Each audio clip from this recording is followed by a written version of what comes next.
I'm starting right where I left off because I think something's about to happen. So, hi, I'm the SalmonMan. This is Kawaii Doki Doki Literature Club, and it's Sunday. Yuri's coming over. I've been getting increasingly anxious about Yuri's upcoming visit. I keep telling myself there's no reason to be nervous, but it doesn't help much. Yuri is clearly an introvert, and also an intimate person in general. There's no doubt that she'll open up a little bit when it's just the two of us. Meanwhile, we've been texting occasionally, sexting occasionally. She was extremely apprehensive at first, but it wasn't long before I was already learning more about her. But putting Yuri aside, I haven't heard a thing from Sayori since she left the club early the other day. You haven't checked on your best friend after this weirdness? It's not like we text each other at all the time or anything, but I've been worried about her in the back of my mind. Between what Sayori said and what Monica said, is it really okay for me to put Sayori's feelings aside when she might need me? No, it's not. Good. I decide to visit Sayori before Yuri comes over. Rather than asking, I simply tell her I'm coming over, much like we've done in the past. Once I reach Sayori's house, I knock on the door before entering it. Again, we used to play so often that we've made... Where's the music? I made a habit of simply entering each other's houses like we're family. Okay, it's really dark in here. The house is quiet. Sayori isn't anywhere on the first floor, so I assume she's up in her room. It's already strange of her not to run down and greet me. I head up to her bedroom where I finally find her. Sayori? Hi, Kevin. I sit down in her room. Sayori forces a smile, but it's easy to tell that she's different. There's a minute of silence between us. You haven't come over like this in a long time, have you? I guess you're right. I've never been here. It has been a long time. Not much has fucking changed, has it? Sayori's room is as messy as it's always been. I also recognize the same very creepy stuffed animals in the back. Why are you playing so many games? Pick one. If you came over more often, it wouldn't be such a mess. It's because I end up cleaning it up for you. How come you suddenly wanted to come over today? Aren't you supposed to see Yuri today? Yeah, but... Wait, how did you know that? Yuri had already left by the time we decided that last meeting. Monica told me. It's only natural for her to keep me informed about the festival preparations, right? Okay. But what about you? Aren't you going to be helping Monica today? Of course. But I'm just helping her online. We didn't plan to meet up or anything. Ah, so it's just me and Yuri then. Yep. Some more silence between us. Sayori stares in a random direction.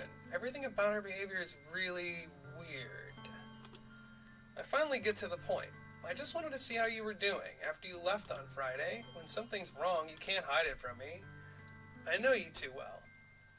So? Sayori smiles, shaking her head. That's no good, Kevin. Why can't it just be like it's always been? This is my fault. If I didn't get so weak and accidentally express my feelings, if I didn't make that stupid mistake, then you wouldn't have been worried about me at all. You wouldn't have come here. You wouldn't have been thinking about me right now. But this is just my punishment, isn't it? I'm getting punished for being so selfish. I think that's why the world decided to have you come over today. It just wants to torture me. Hey, Sayori. I grab Sayori by the shoulders. What on earth are you saying? Are you listening to yourself right now? I know something happened to you. There's no other explanation for you to be like this. So tell me already. Until I know, I won't be able to stop thinking about it. Sayori gives me an empty smile. You really put me in a trap, Kevin. But you're wrong. Nothing happened to me. I've always been like this. You're just seeing it for the first time. What am I seeing? What are you talking about, Sayori? Again. You're really just going to make me say it, aren't you? Yeah? Yeah, I am. I guess I have no choice this time. The thing is, I've had really bad depression my whole life. Oh no. It's starting, isn't it? Did you know that? Why do you think I'm late to school every day? Because most days I can't even find a reason to get out of bed. What reason is there to do anything when I fully know how worthless I am? Why go to school? Why eat? Why make friends? Why make other people put their energy and caring to waste by having them spend it on me? Holy shit! That's what it feels like, and that's why I just want to make everyone happy, without anyone worrying about me. Yeah, I am. I can't even figure out how to respond. How is it possible that she already kept this from me the entire time that I've known her? Did she really want so badly for me to just not think about her? Why, Sayori? Why is it that you've never told me about this? It almost feels like I've been betrayed as your close friend. Because if I knew, I would have done everything I could to support you. Even if there's only so much that I could do. I would have tried a little bit harder to make every day a little better for you. That's why I'm your friend. All you had to do was tell me. You don't understand at all, Kevin. Why do you think I didn't tell you? Because if I told you, then you would have wasted effort caring about me instead of doing important things. I don't want to be cared about. It's bittersweet when people try to care about me. It feels nice sometimes, but it also feels like a bat being swung against my head. Oh my god. Aha! That's why I wanted so badly for you to make friends with everyone else. Helping everyone be happy together is the best thing for me. But then I discovered something else too. Seeing you make friends get closer with everyone in the club, it probably beat the shit out of you. Feels like a spear going through my heart. So that's why I decided the world just wants to torture me. Every path leads to nothing but hurt. Ha ha ha again. You're right that I don't understand. I don't understand your feelings at all, Sayori, but I don't need to understand. Whatever it takes for me to help you stop hurting, that's what I'll do. I'm glad I'm playing a decent human being in a game. No, Kevin, there's nothing. Nothing at all. The only thing that could have ever helped is if everything could be like it always was. But I was selfish. I finally showed you what a horrible person I am. Tears streaked down Sayori's face. Oh, man. I made you join the literature club because I was selfish, and I was punished by my heart hurting in a way that I couldn't understand. And now you came here and I made you hurt too. I'm just weak and selfish, that's all I am. And that's why I'm going to accept these punishments, because I deserve every last one. Without thinking, I once again grab Sayori's shoulders. This time I pull her into a tight embrace. Oh. Ah, Kevin, Sayori, I don't care if you feel selfish. I'm really happy that you convinced me to join the club. Seeing you every day makes it worthwhile enough.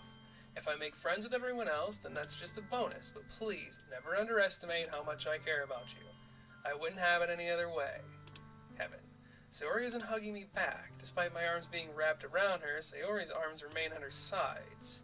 She starts sobbing next to my ear. No, don't do this to me. Please don't do this, Kevin. Sayori barely manages to speak between her sobs. I don't know if I'm doing the right thing, but all I want is for her to know that I care. If you have it in you to call yourself selfish, then you have to let me be selfish too. No matter what it takes, I'll figure out what needs to change. I'll make these feelings go away. And if there's anything that you need me to do, then you'd better tell me. I'll get mad if you don't. I don't know. I don't know. I don't know. I don't know. Gently, Sayori finally puts her arms around me in return. I don't know anything. It's all really scary. I don't understand any of my feelings, Kevin. The only time I'm not feeling nothing is when I'm feeling pain. My God. But your hugs are so warm, and that's really scary too. Sayori lets me go. I'm starting to get a little sad. I let go of her as well. The festival's tomorrow. Yeah. It's going to be fun, right? Yeah. How would you like me to spend it all with you? Oh. It's what I want. I promise. I think that would be nice then. Yeah. Sayori wipes her eyes. If I could spend the whole day here, I would. Of all days, this has to be the one where I have other plans. Maybe I should cancel. No, don't. Please don't. If you did that, then I really wouldn't forgive you. But it's almost time for Yuri to meet me at my house. At the very least, do you want to come along and help out? It would be fun. To my surprise, Yuri shakes her head. I'm sorry. I don't know if that would be very good for me today. She does. She does. It's kind of hard for me to fully understand, but I'm trying my hardest. It's okay. Don't worry too much about it. I'll see you tomorrow, okay? Alright, I look forward to it.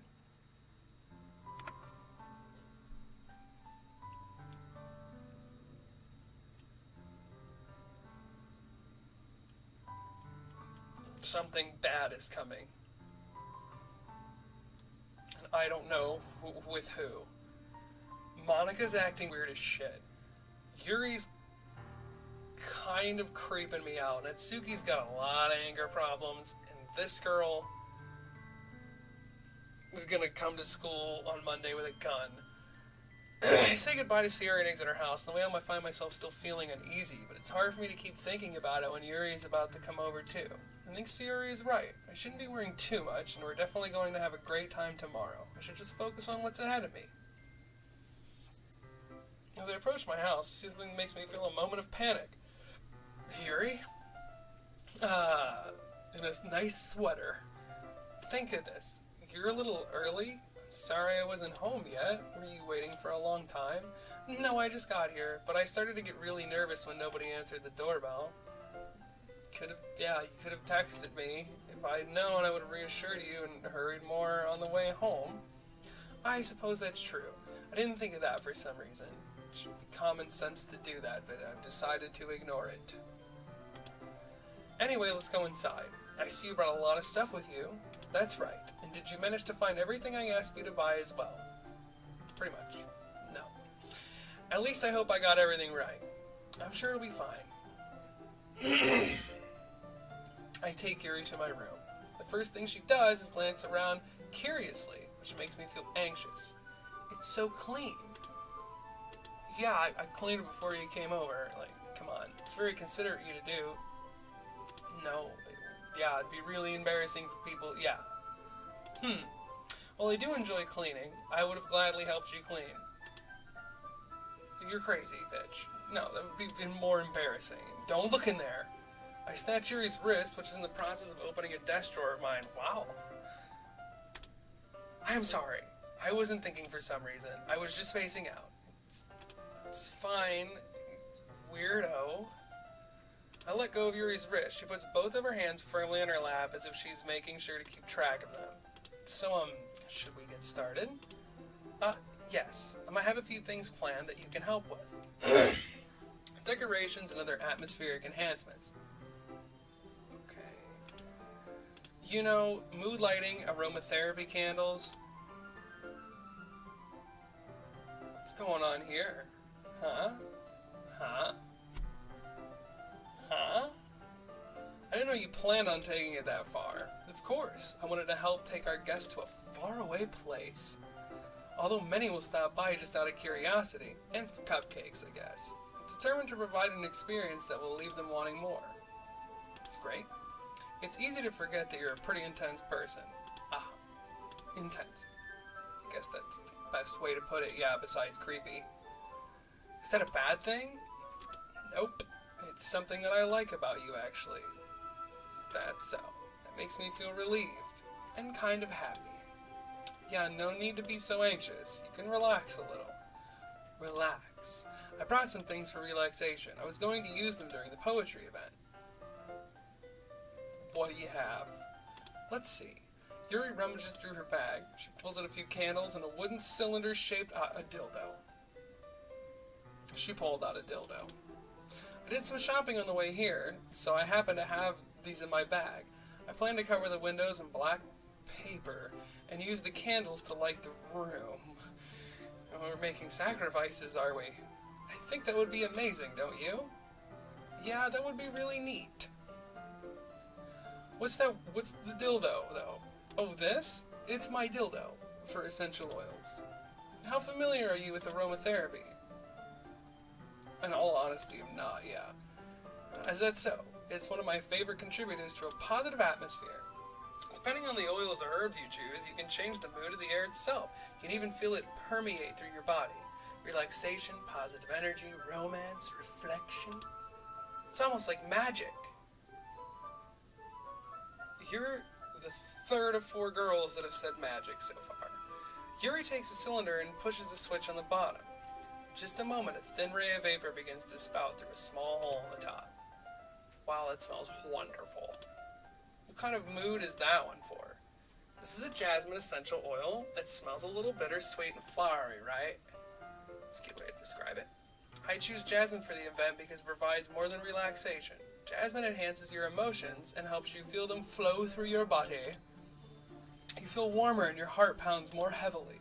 Don't you think that will be perfect for sharing our poems? Yeah? But you seem to know a lot about this, so I'll trust your opinion with anything. Yuri smiles gently, clearly enjoying herself. She again reaches into her fucking bag and pulls out several spools of thin ribbon. What are those for? Well, did you purchase the origami paper I asked you to get? Mm-hmm.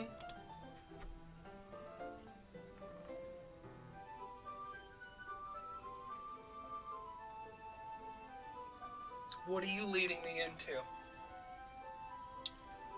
What is this game leading me into? I really feel like there is some huge trap set up for me. Okay?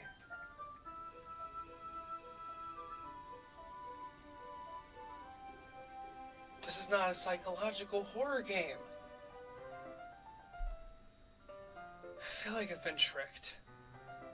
I feel like it's a joke. We won't be using the paper for folding origami. What I'd like to do is write a different word on each paper. We'll need about 100 of them. Yeah, what will those be used for? Well, I'm going to cut pieces of ribbon to hang from the doorway of the classroom. Then we can fasten the paper onto the ribbons to create a doorway curtain. Wouldn't that be beautiful? It would also catch the eye of those passing by the room. It may attract some to peek inside. It's not bad. I had no idea you'd be so good at this, Yuri. Is that so? Well, I suppose I do get a little intense, as you'd put it. She laughs like a fucking weirdo, too. Yuri giggles with red cheeks. Is it just me, or is she more relaxed when it's just the two of us? Or maybe it's the excitement she feels from sharing something she enjoys. Here's a marker. You can write any characters you want. I'll help you once I finish cutting the ribbons. Alright, sitting on the floor together, the two of us get to work. I carefully draw a different character on each paper, doing my best to manage my terrible fucking handwriting. I do have pretty bad handwriting. Yuri unravels a long strand of red ribbon to her desired length. Then she reaches into her bag and pulls out a pocket knife. Not scissors. The knife is strangely beautiful. We're leaving off here. Okay. Okay, we're leaving off here. Please. Please. Let something happen. My name is the SalmonMan. Come back and pray with me that something happens. Please leave a like and subscribe, and I'll see you guys in the next episode. Bye.